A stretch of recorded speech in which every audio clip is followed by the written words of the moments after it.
Биринчи раунд дагы деле телекөрүүчүлөр алдыда. Бүгүн финалдык тур. Бул серияда 3 команда.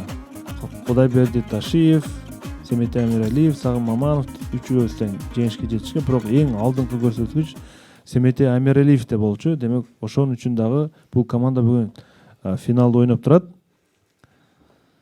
Абу Бакир Рахимов Ош шаарынын тургуну сиздерге каршы суроо берет. Бүгүнкү телекөрүүчүлөрдүн ичинен эң кичинекей телекөрүүчү. Телекөрүүчү сиздерге суроосун сыр сандык аркылуу жөнөткөн.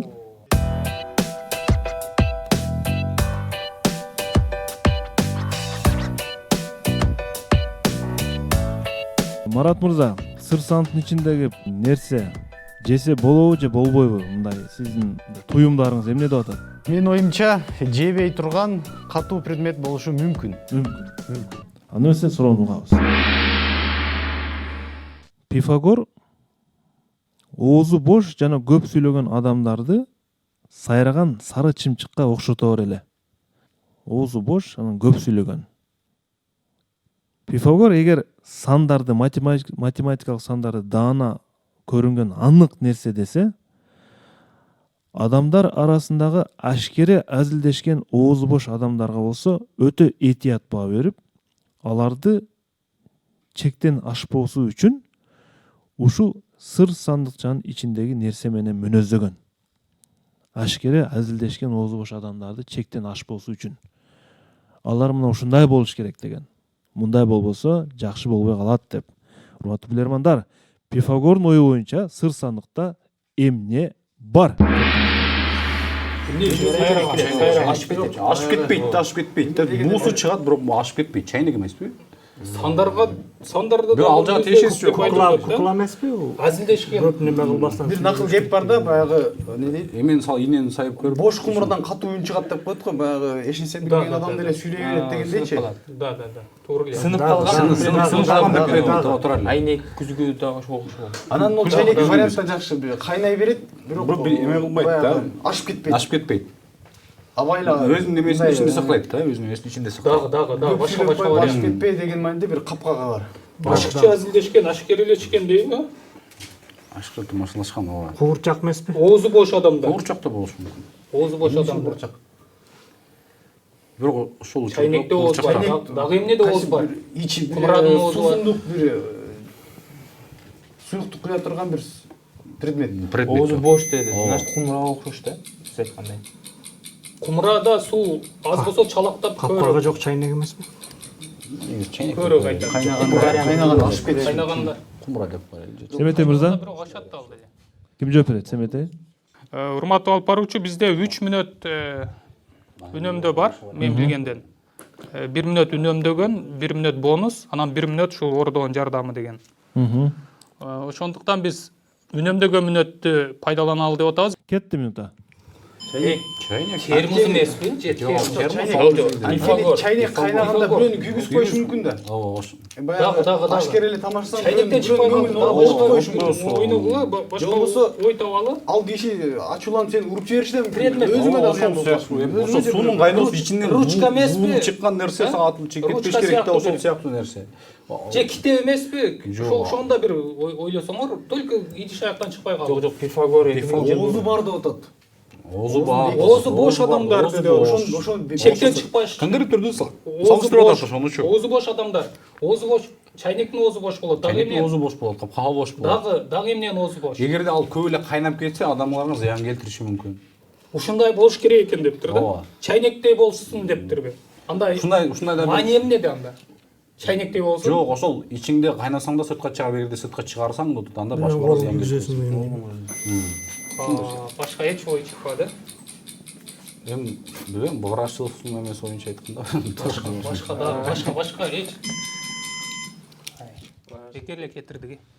Семетей мырза, Бул суроону Маратка бере бере же сен жооп. Марат жооп берип көрсүнчү, чайнекти айт. Марат Абдыкулов. Команданын ою боюнча чайнек болушу мүмкүн. Баягы чай кайнатуучу чайнек. Же болбосо ошол суу кайната турган бир көлөмдүү бир идиш, буюм. Анткени капка болот.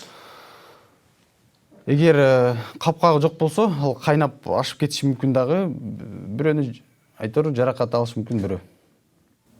Демек сиздин оюңузча чайнек бар. Ооба, чайнек суу кайната турган. Жана сиз жесе болбойт катуу нерсе дедиңиз, Ооба. Ошол жооңуз ошого туура келип атат. Эми биз азыр көрөбүз. Кичибелдик өзүңүз эле сандык алып, ичиндеги нерсени столдун үстүнө койсоңуз, эмне экенин биз билебиз.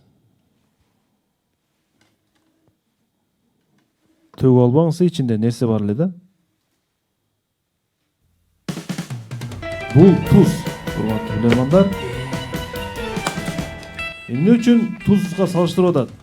Туз бул оокаттын даамын билдире турган азык да. Эгерде туз көп болуп кетсе, тамакка туз көп кошулуп кетсе, демек ал да болбойт. Туз кемип кетсе, ал да болбойт. Чектен ашпоосу үчүн ар дайым бир эме деп коет, бир өлчөмдө болуш үчүн аларды тузга салыштырып атат Пифагор. Туздай жүрүш керек булар депчи. Туз тамакта туура кошулса гана ичимдүү болот. Демек алардын сөзү дагы ашкере болбош керек, өтүмдүү болот. Ар дайым алар өзүн билип жүрүш керек. Тузга салыштырып деп атат. Аттиң бул раундтагы телекөрүүчүлөр пайдасына чечилип кетти. 5-3 азырынча Абубакир Рахимовду биз куттуктайбыз. Ош шаарынын 11 жаштагы тургуну.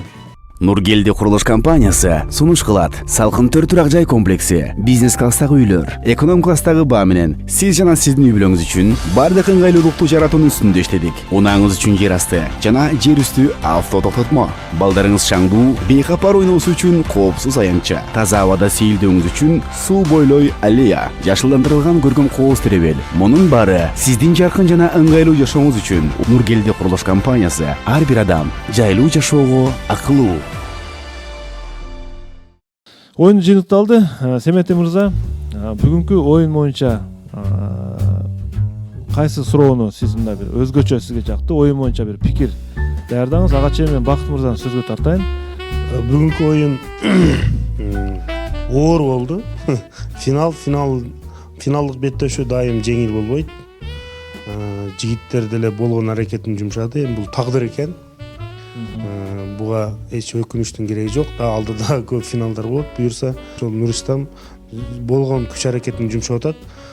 Бул эң мыкты оюнчу деп таптык биз. Нуристан Маратулу куттуктайбыз, кол чабуулар болсун. Андан кийин бизге сыр сандык менен суроо берген Абубакир Рахимов деген инибиздин суроосу жакты. Командага ийгилик, телекөрүүчүлөргө дагы ийгилик.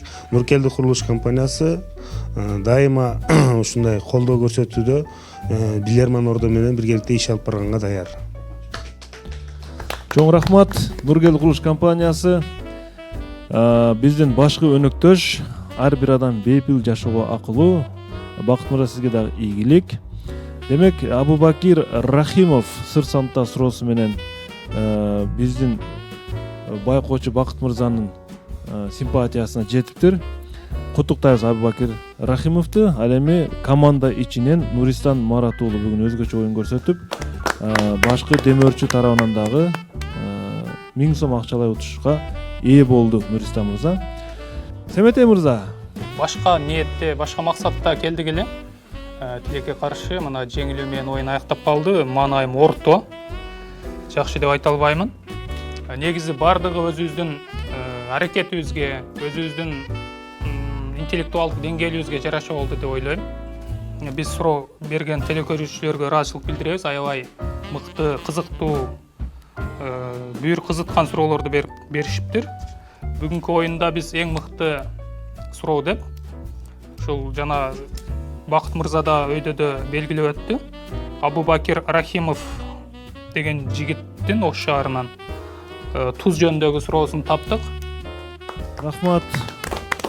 Телекөрүүчүлөрдөн ушундай мыкты суроолорду күтүп кала бермекчибиз. Нуристан мырза, акыркы супербиз тууралуу кандай сизде ой толгой болуп атат?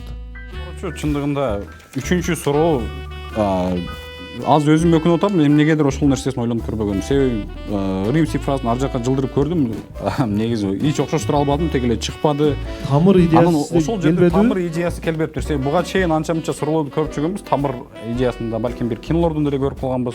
Бирок эмнегедир 20 секундтун ичинде бул нерсени алып келиш чындыгында кыйын болду.